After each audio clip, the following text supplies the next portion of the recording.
up, everyone? I'm the guard. And I'm Tien. Hello. Yes, we have many friends. Speaking of FriendSim, we're gonna FriendSim. It's been a long time because I didn't have all of the expansion packs, but now I do. That's great. We go see some more fans. And I'm back. We're back with all of know-nothings and know-it-alls. God, you have a headache.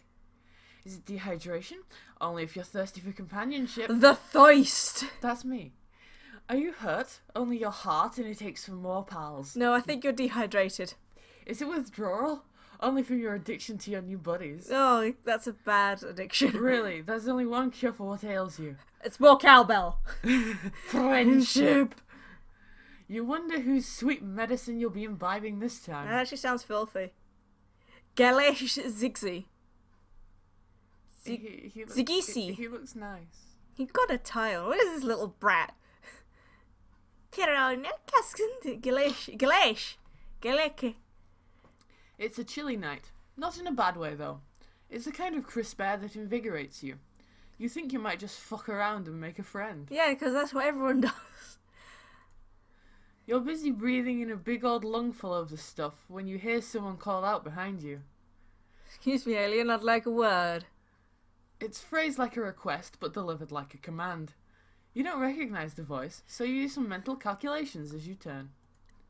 Whoever it is seems like they know who you are, which could be good or really, really bad. You could make it to Zebra's hive with a few blocks if you had to make a run for it. We're not going to do that because he's a dick. Yeah. He's a white knight. That's not exactly a place you'd like to take sanctuary, though. Yeah. So you figure the risk of talking to this mystery troll is worth it. By the time you've rotated around to face them, you've got a big friendly grin on. Oh, this boy. He's a man. I like this boy already. It's a bit of work to keep it there when you see who it is. Tall, sharp suit, well filled out, curly hair, cute little Christmas tree looking horns, and an expression that screams, would pay someone else to bisect you if you call you anything about him cute. God damn it, why? It's a good thing you didn't choose to run, because last time you saw this guy, he was sprinting away from your sparkly self at top speeds. You'd have no chance. I think this is what his face is, Kismesis, maybe? I don't remember his name right now. I like this one. He strides towards you now with considerably less fear, but about as much purpose. Playing it friendly, you hold out your hand for him to shake. He takes it immediately, like it's an instinct. Yes, I am I keep still calling him Galesh. Galake. Zigzy. I'm gonna call him completely the wrong thing. Galake Zigzy. You are an alien. Nice to meet you officially, etc., etc. It is imperative that we speak. As a matter of some importance, I hope you will take a request of... He's got the Wikipedia. He's got citations. There, he's one of his things. It underlines them as well. Does it actually do anything if I click them? Right around the corner. This is not a threat, rather it is a genuine expression. Oh, that's great. That is a little cross one. If the matter is important, I hope you'll take my request seriously and follow me to my hive, where we're going to talk more openly. It is in your best interest to comply. I live right around the corner. 2, this is not a threat, rather it is a general request of the critical nature of my request. If it were a threat, you would know. Wow, okay then. We got a wordy motherfucker over here, huh? Yes. A short and sweet, hey, let's hang out would have worked for your friend thirsty self, but that's fine. You don't have anything else to be doing, so why not follow this pushy hiding back to his house? Wonderful, this way. I'm wondering if I'm doing someone else's voice right now, but I don't know, because there's so many voices, I can only do so many. He stays true to his word and doesn't say anything else as he leads you towards his hive, but you watch the way he clenches his teeth and flicks his eyes back at you as he walks. He's got a square in his pocket. He's a good boy. He's an indigo. He could absolutely crush me, but he's about to explode, holding it all in. You walk a little slower just to bask in the need emanating off him. I have cravings! Oh, fancy place! Still dizzy with the feeling of having your presence wanted so badly, you trip a bit heading up a wide flight of stairs. And there are a lot of them. Jesus, he could have warned you at I least. warned you about the stairs, bro! I told you, dog! Well, we were not warned about the stairs this time. No. Well, that's a nice place. The need is bad, especially with you. Yes. Need! You look up as you pull yourself to your feet. The stairs lead to an old stone building covered with ivory that creeps around some pointed Ivory? ivy. Yeah. Pointed windows and up the tops of turrets. That is actually a nice house that looks like a house. It looks like rather- a chapel. Yeah, rather than just some cobbled together orbs of bits. Yeah. It looks like the kind of place a crusty old professor might walk out of, followed by a flock of khaki-clad rich boys. The door opens with a creak. You do not hear anyone debating the difference between a movie and a film in there, but you do hear bleating? Sounds reasonable. So is Lucius is either a goat or sheep or some kind of hybrid of that genus. That's a nice place. He's got a picture of his house in the front. Once inside, the light beckons you to the foyer and into another room. Got a foyer. This time, unlatching what looks like a very tall metal baby gate to let you both in. He takes the latch twice after he shuts it, then gestures to a pair of studded high-back chairs on either side of a fire. Nice. Please take a seat, I'll make us some coffee. You will not have any like this before, as the taste is drastically different from the slop you get at a public coffee shop. It is possible your palate is not experienced enough to tell the difference, but I can walk you through the simpler points. I like this guy. You do take that seat, and you look around while he fucks with an antique espresso machine. He has a desk covered in papers, open books, and a typewriter. And along the walls there are bookshelves leading up to the vaulted ceiling. Well, that's actually kind of nice. This guy's a nice dude for an indigo. Everything has an air of purposeful messiness to it, like he pulled some of his cooler titles to leave laying around for you to see. How flattering! All the other indigos that we've met so far, there was a Misha, Yes. but I think that may have just been it.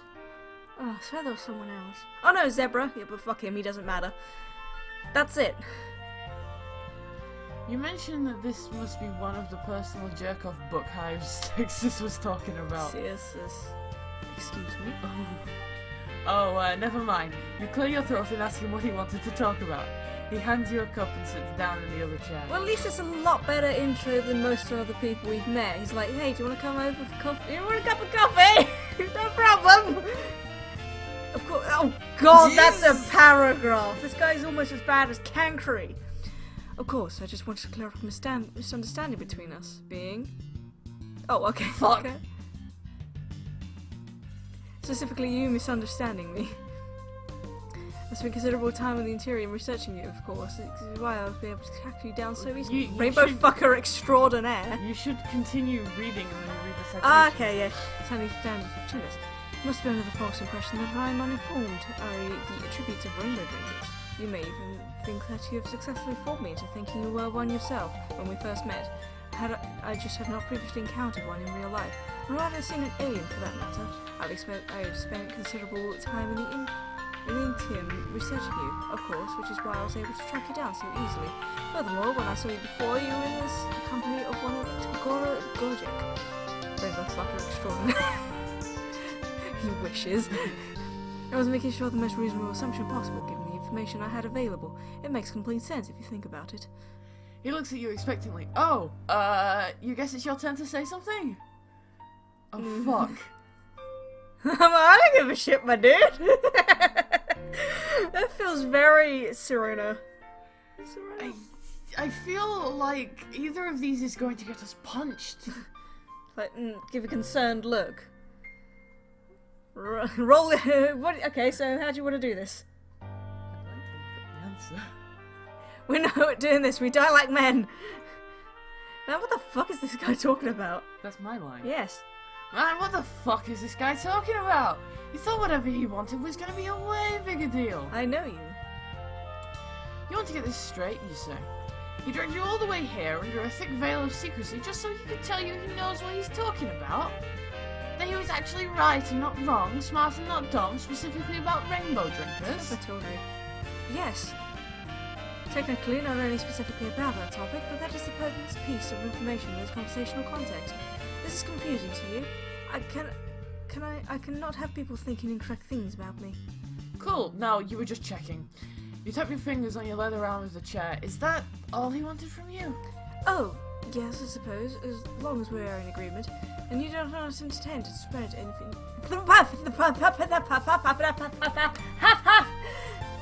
Oh, yes, I suppose, as long as we are in agreement. And you do not intend to spread any misinformation. It's a nice music, though. You promise. That's great news. There is a long pause. He looks disappointed somehow. You're not sure if this is what he was expecting, but it sure as hell is what is transpiring. I will show you that. Just peeky! You're too peeky! Alright, let me just fast forward all the way to the correct answer. I guess at least we didn't die. Yeah. Seems to be a decent person. Where am I? There we go. He's a good-looking person. Is he man crush this Monday? Yes. I'm a sucker for men in suits. And women in suits. And people in suits. Like suits. I do. You like folks in suits. I do. Yes, for anybody who is unaware of the differences between me and G, aka the B, I am bisexual, G is a lesbian, so G is not interested in men, but I very much am. Well, you're both interested in love, though. Hello? Yeah. Who's that shark one? Lava, I don't give a shit, my dude! You laugh and then realise he's 100% serious. He really cares that much about what you think of him. It reminds you of a few months ago. Oh, a few days ago. Still, you know what it's like. You try to tread the line between humouring him and easing him out of having to care that fucking much. You tell him you'd like him even if he was a complete rube, a total rainbow drinking law idiot. If his incompetence knew no bounds, he's gonna kill me. I get it. Oh, heck. If the barely contained panic in his eyes is any indication, he isn't at all placated by that. You cut off the line of finagling and try something you hope is a little more his speed. It must be cool to have a primary source sitting in his own jerk-off bookshelf, though. But kind of right. He exhales, gathering himself a little. I'm not sure why you keep calling it that. Stop it immediately. But I do admit I am interested in the chance to learn more about you. His fingers twitch. You hope he doesn't mean the, creepy dissection kind of way. Well, as long as it's not a cerulean. You are free to leave, right? You glance anxiously at the locked baby gate. Baby. What? Of course you can leave. I'm just because I am a high caste does not mean I'm a fucking sadist. You should know that by now. The predestination is not bound to any one caste. I have more important things to be doing. Usually. My interest in you is purely academic and friendly. Friendly? I know you are amenable to that kind of thing. Furthermore, that gate is not for you. Do not worry about it, and if all goes well this evening, we will not have to make use of it. That's all right. You do definitely worry about it, but not in a present, actionable way. Just in the sort of under-the-surface self-preservation way you've worried about, everything that's tried to, and you'll run here and I'll turn yourself. Plus, he offered you friendship. You'll reach your heart to that monkey trap any day. Especially with a man in the suit. Yes. He's probably going to end up going off-world soon. Yeah, hell yeah then. You throw your arms out, toss your head, and tell him you're all ready to be studied and subsequently friended. Gorlak doesn't fantasize on that though. Mostly he looks uncomfortable, which doesn't stop him from talking. I do have considerable interest in understanding the pathos of the alien. What I really want to know is what makes you so magnetic. All observable criteria points to you about not being much to look at, but there seems to be something about you that draws people in. I apologize if you're offended. I'm not offended. This isn't even in the top 10 list of insults you've heard since landing, so you brush it off just fine. Plus, you have it in good authority that your legs are nice. You flex the bad girls in order to give yourself a little self-esteem boost. What with don't all the skip leg day. What with all the running around? I was wondering if you had any what's that? Emissarial status. But the more I learn about you, the more difficult it becomes to make any sense of your plans. Accounts of your activities contradict each other almost at every turn. You are either the most suave and well-connected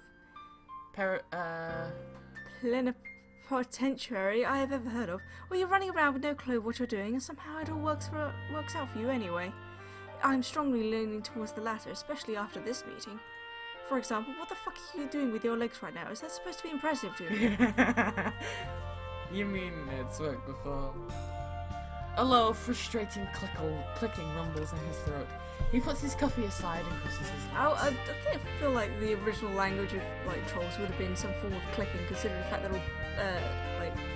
all bug people. Yes. based off your birth. This is the sort of thing I am talking about. I know all about your antics, like based and otherwise. I just cannot work out what the draw is. Why do people like you? Again, no offense is intended, and if you feel that way, that is on you. I'm just trying to understand. He seems pretty fixated on this. You wonder if perhaps he has some hidden reason for wanting to know why other trolls might be into your freaky little self. Some sort of personal interest in another troll's friendship decisions and inclinations and interests. Just, you know. Well, so basically the summarize, why do people like you? You wait for him to blush, but he doesn't. He does start talking very quickly. First of all, I do not know what you mean by that. I do not base my self-worth on anything so external. Hypothetically, if I did happen to be invested in what someone else thought of me, I would not tell you about it. You would probably just tell them anyway. By him, I mean any hypothetical mutual acquaintance. Furthermore, just because I am not a freak does not mean I have any desirable traits. Hello! You'd think he'd probably keep going forever now that he started letting it all out. But there's a sound behind you that shuts him the fuck up. Hello, bleat dad. You both turn to see his Lucis, a big scruffy goat gently headbutting the baby gate. It looks extremely friendable. It's another goat dad! Feed the beast, stay on topic. Oh no. You both turn to see his Lucis, a big scruffy goat gently headbutting the baby gate. It looks extremely friendable. It's probably best to stay on topic. Yeah, we gotta stay on topic. Please ignore him.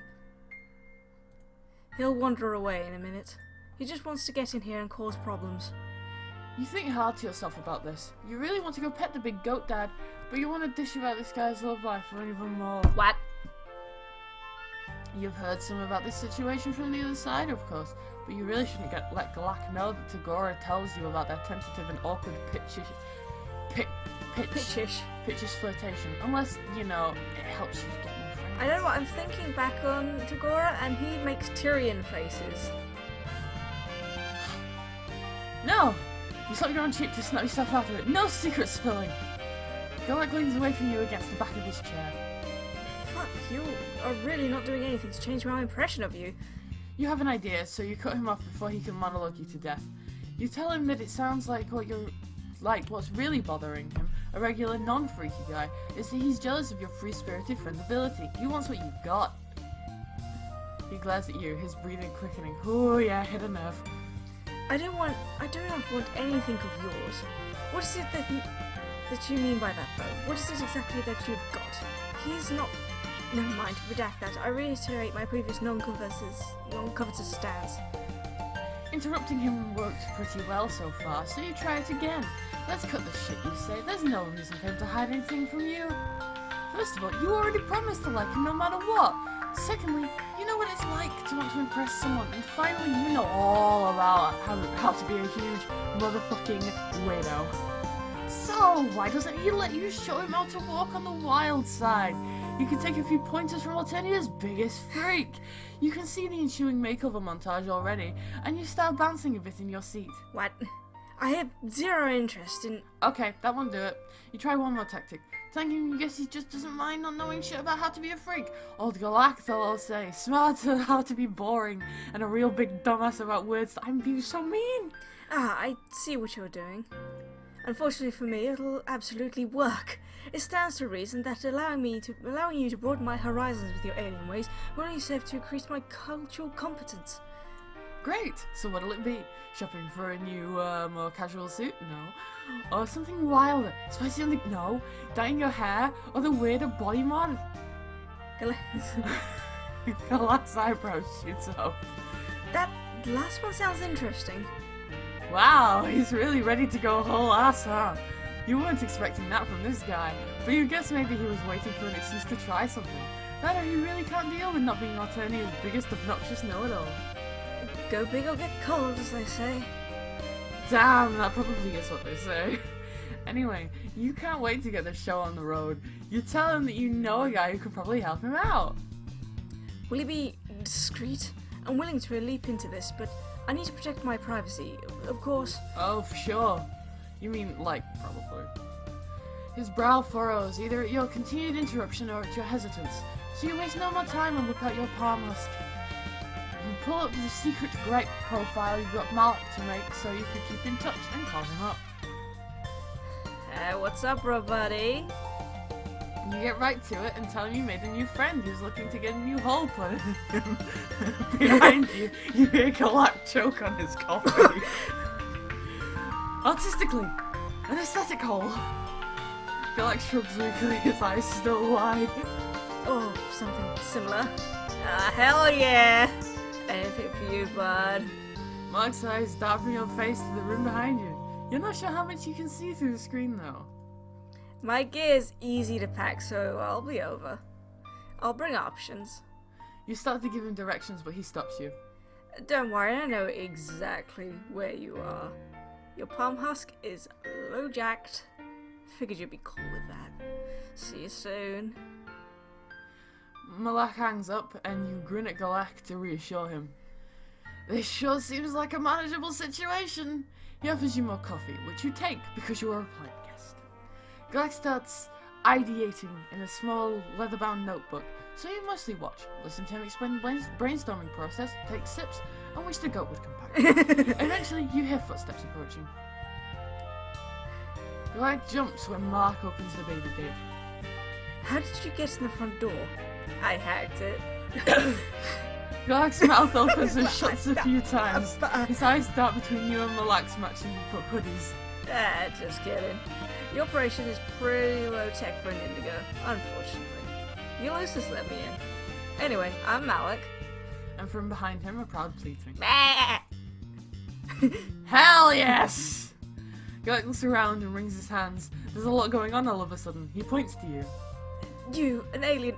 Hold on. You, alien. Hold on to my Lucis. He cannot be unsupervised in here, or he will eat everything.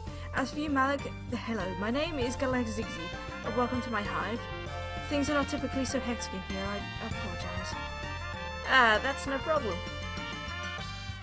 I hear you want to get freaky. This time it's starting to sound like Trevor. You want to get freaky. Galak tugs at the bottom of his suit jacket, straightening it reflexively. Poor dude. You want to tell him you're proud of him for going so far out of his depths, but he seems to be holding his own here. Plus, the goat really wants to make a snack out of some old paperbacks. You take your job seriously and hold on tight to his neck. Right, the goat. Yes, that is correct. I hear you have the tools to help me achieve this. I'm open to a wide range of modifications. My notebook has some sketches. I will need to be able to hide it easily under clothing, however. Look only at the last 6 pages. Flip to an unauthorized section and you will lose the privilege of using your eyes ever again. Boy! You want to dutifully look and not touch too, but wrangling a big goat is a full-time job. Malik holds the notebook open for both of you to see. Wow, Galak's not a bad artist actually. Still, you have to kind of turn your head and squint to make out whatever is going on in a couple of the sketches. So indigos are sort of all the nobility, but a lot of them seem to be focused on forms of the arts. Yeah. You guess there are still a few surprises left for you in the brave new world of troll anatomy, huh? Oh, is he getting a bolt? Is he getting a nut piercing? Oh. You point to the sketch you like best with one hand as you scramble to keep a hold of a fistful of wiggly Lucis fur with the other. Yeah, I couldn't work with that. Hell yeah, button up, get some layers off. Okay. Oh boy! He's my crush button! Galak flicks his eyes to you and you give him a big supportive thumbs up. You look politely away when he starts taking off his jacket. Instead, you focus on your job and you have some pocket snacks.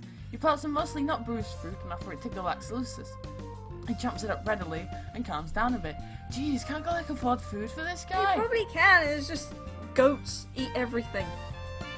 He eats plenty. He's only being dramatic. Galak doesn't take off his undershirt, but he does roll at the bottom of it before leaning his forearms against the back of one of the chairs, exposing a broad palette of his hips and back. Oh boy! That He design... looks so uncomfortable. Well, he's just learning about new stuff. Yeah. That design doesn't capture an ineffable facet of my core self. Get going on it. Before I change my mind. I assume I do not need to spell out any potential consequences if you stray into the artistic vision, correct? Malik rolls his eyes and pulls out a tattoo gun. Oh, he's getting a tattoo? I thought he was getting a piercing. Well, I think the options were piercing or tattoo. Okay. Just some kind of body mod. It looks mostly how they do on Earth, but with a strip of greenish, almost biological light. Don't worry. Your cast is crystal clear. Galak winces as the first press of the gun into his skin. Or maybe it's lasers. There's a glow happening back there. Oh, she's getting a back tat. With the luces sated, you're free to see what's going on, so you climb into the chair Galak's leaning against the back of and peek over to watch. So, what's the deal with this anyway? Tattoos don't seem much your vibe. There is no specific reason. I'm simply fleshing out new worldly experiences, attaining visual knowledge of a new kind. Intense physical pain for one, though I'm able to bear it. He's checking off something from his bucket list you'll hopefully add. Galak flushes bright blue and jerks backwards, screeching like you haven't heard since you first met and traumatized him. Oh boy, you have no idea how, but that was apparently extremely the wrong thing to say. Watch it. You're gonna make me fuck up your ineffable vision. I need to flip your think pan. Gotta do what it takes to find a bucket, buddy. I've been there. Oh yeah, I completely forgot! Bucket list. Yep. That's a fuck list. Yep. I've been there. Galak stares decidedly into the middle distance as he breathes in and out and repositions himself against the chair. That was filth. That is extremely not what this is about. I'm perfectly capable of fulfilling my propagational duties. This is not a thing I have to do. This is a thing I want to do. If it happens to spark contemplation interest, so be it. Thank you very much for your vote of confidence. There is a significant semantic difference here, or deeper conversational interest. Yeah, whatever. I don't begrudge. You only have the barest grasp on what they're discussing here, but things are starting to click. Oh. You don't want to embarrass your potential new friend by calling him out on his crush even further, or by implying he can't find anyone to fill a quadrant with. You tell Malik that Galak is making his decisions based on his own personal, emotional, self-educating journey, and that's all. Yes, sorry. Yes, that's the heart of it. Exactly. Thank you. Galak smiles at you. It's crooked and stiff on his face, like he hadn't expected to put it there. You smile back and place your hand on top of his, white-knuckled against the back of your chair. He winces in pain only once before Malik steps back, tilting his head to admire his handiwork. Do we get to see what it is? That'll do it. Galak rolls his shoulders and twists his body around to check his new ink. Satisfied, he turns to extend his hand to Malik. Thank you for your time with such short notice. Would you like to stay to... Malik shakes his hand, but cuts him off there. No thanks. I'm not much for the after party. See you around, Robot. Nice to tat you, button up. He tosses the gear back in his bag and nods at you both. On his way out, he pats the goat's head. Now placid. One new friend is enough for one day, I suppose. Thank you for encouraging me to try something new. I still do not completely understand you, but your pretensions for flinging yourself wholeheartedly into precarious situations is fascinating. It's quite a rush, isn't it? That is what you do best! You grin uncontrollably at the compliment. I might try empowering that tactic a bit more into my daily life if it would lead me to a deeper grasp of the troll condition. As such, I have 2 confessions for you. He takes a deep breath and gets the rest out all in one go. 1, I knew only an elementary amount of information about rainbow drinkers before I met you. And 2, the reason for my front hinge jerk reaction at the time was because of my Gojek-shaped blind spot. Oh, hang on, what's this? It's feelings-based. You graciously do not let on that there are 2 of the most obvious pieces of information you've ever encountered. Galak clears his throat and thrusts his palm husk towards you. Now that we have taken care of that, take a photo. I can't reach. Observe me omitting these inadequacies with ease. He turns around and you lovingly set up the shot. On his hip bone is a modest rendition of his sign, in indigo of course. It's framed by 2 sprigs of pine, crossed under it in a V. Oh, that's nice. The look of his face as he turns back over his shoulder for the camera is the most self-satisfied thing you've ever seen. Look what I did!